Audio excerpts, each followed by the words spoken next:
What's up, everybody? This is FTW with Imad Khan. I'm your host, Imad Khan, and joining me today is reporter Steven Asarch.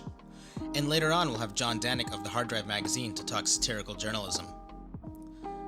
Esports publication InvenGlobal published an interview with Robert Hashinshin Brotz last week. Hashinshin was banned from Twitch last month after accusations came forward of him grooming minors.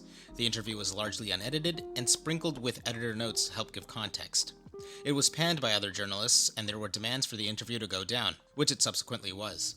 So, Steven, why did Inven publish the story the way it did?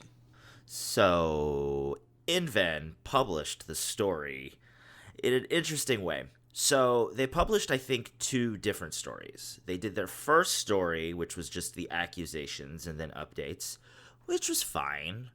But then, from what I've been able to discern from the copy and from the writer's tweets, Hashinshin wanted the story unedited and posted the way he said it online. And instead of using your editorial leverage and realizing that is a bad idea, they just ran with it and posted this massive 10,000 word Q&A that bounces all over the place and includes every single line of dialogue, has LOLs, has editor notes in personal voice, which just means that the writer was doing the editor notes, so it wasn't the editor. And they just published it. There was just this mess that, allowed someone who's been accused of child grooming with fairly concrete evidence, all things considered, to just be able to share his side of the story. And that's not how you cover this stuff properly. If you're gonna cover sexual assault cases online, you need to use the victims first, and then use the ones who have been accused, quotes, to back up what they're saying or allow them to defend themselves. Hashinshin should not have been the main focus of this story, and shouldn't have just been allowed to say whatever he wants.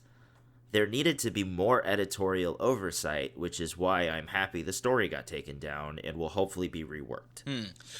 Just to kind of play devil's advocate, if CBS publishes an interview with President Trump unedited, they don't get panned all across the press. So why is this situation different? Well, there's multiple different ways. First of all, an unedited interview is still probably edited for brevity and still cut down to, get rid of the LOLs and the ums and all of that other stuff. Though probably when it comes to Trump, they would keep it pretty secure. But that's not how you do it. Also, Trump's not being accused in those interviews of being a sexual groomer. And if he is, then yes, post the interviews every way. But I think it's way different. Way different. Hashinshin is a guy online who's popular in a very niche community that also happens to be toxic, known as the League of Legends community. Hashinshin has built his career on being toxic, working alongside Tyler One and the rest of the Bro Squad to grow their brands. And Hashinshin used that brand to try and groom underage women, allegedly, to, send him nude pictures, which he asked for every day, it seems. A political figure having all of their words quoted in a story is very different than having a League of Legends Twitch streamer quoted verbatim on a Korean Reddit American esports website. So, what does this say about InvenGlobal as an organization if they were able to let this publish? Look, InvenGlobal is... They have their hearts in the right place. I've talked with Nick, the editor, many, many times. I talked to him about this story. We've known each other for years. I truly believe that they have their hearts in the right place. But because esports journalism in general is a very hobbyist industry, and by that I mean people who write about esports are usually hobbyists or gamers turned into writers rather than journalists trying to cover the esports space. And that's a lot of the people who are at Inven. Like Nidra, the writer of this story, has been working on smaller esports websites for decades. I don't want to say decades, but probably years. I believe probably a decade.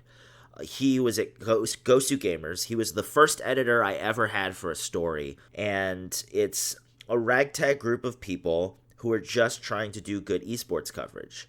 And Nick really wants to do these larger expose stories about esports scandals, but without the proper training and without the proper knowledge needed to, figure out how to approach this stuff, you're not going to do it right. And I think that is what caused them to fuck this up so royally. I mean, yeah, then the only thing that comes to mind is, why hasn't Inven gone after hiring, editors and writers with proper journalistic experience and education? I mean, they've tried. It's just, a writer with a certain criteria and a certain level of respect in the field is going to want a certain amount of money. And, this is still a fairly small esports website that may not be able to afford a writer who wants to be paid enough money to, thrive in the industry. The last time I had somebody from InvenGlobal on this show, it was Nick Durazio. And, that interview was probably different or more different than any other interview I've had doing this podcast. It was very contentious. If CBS came forward, let's use Trump as an example and said, oh, I love Trump. And I think the media has been unfair to him, so let me defend him. I think the general outcry would be like, what do you mean you love Trump? You shouldn't really love any politician. You should just be reporting on them. Well, I think you have a fairly traditional view of what journalism is supposed to be. Not personality driven, not opinion driven. And Nick is an editor, and Nick has also been writing for a really long time, since the StarCraft days. He's been in the esports space for a really long time and has earned his stars. And, he might be more personality driven and he might share his opinion. And that's totally fine. I don't think that really came into factor in this sort of thing. I really just believed that it was a lot of people who weren't properly trained on this sort of coverage trying to do something and make a name for themselves without understanding the full scope and complicated nature of this coverage. Like, for my Onision stories, I interviewed Onision. I still have an hour-and-a-half interview with Onision that nobody's ever heard, where all he does is backpedal and try to blame others instead of himself. And when I went and I listened to this thing, I could have just published it. It would have gotten mad clicks, but it didn't feel right. It didn't seem right. It didn't tell the whole story. So then I reached out to all of the victims and realized interviewing them and telling their stories with anecdotes from Onision gets a better perspective of what's happening and helps empower the victims rather than just bring them down.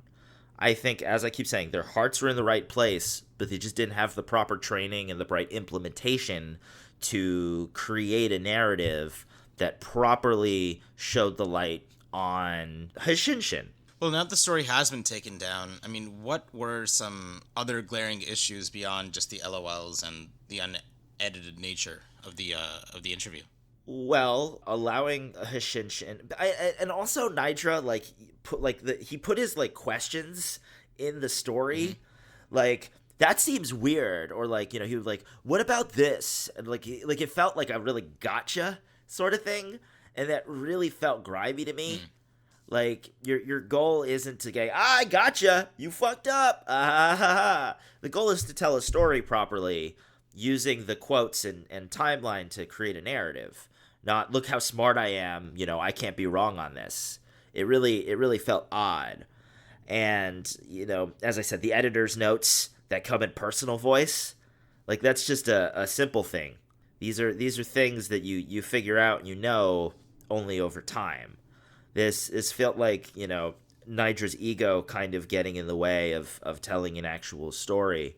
And, from his responses on Twitter, it shows that he's like, yeah, I think I might have screwed up, but at the same time, my intentions with the story were really good.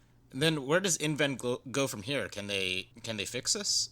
I mean, this wasn't a massive scandal. Outside of us and the small esports journo space, it really didn't permeate.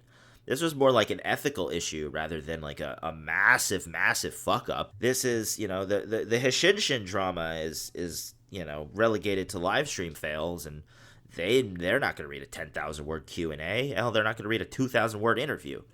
I think Inven is fine. I think they really need to learn from this and never post an accuser's Q&A story without proper context or editing. You can't just put quotes from the victims in.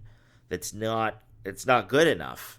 You really have to write a story. You can't just share someone. If you wanted to do that, they should, do a podcast. And then you could implement, the stories of the victims in there if you want to do it. But even then, I would disagree with the logic. It's you have to learn to put your ego aside when covering this stuff. You are not in the story. Yeah, and you shouldn't let the interviewer dictate your editorial processes. I mean, that was so ridiculous.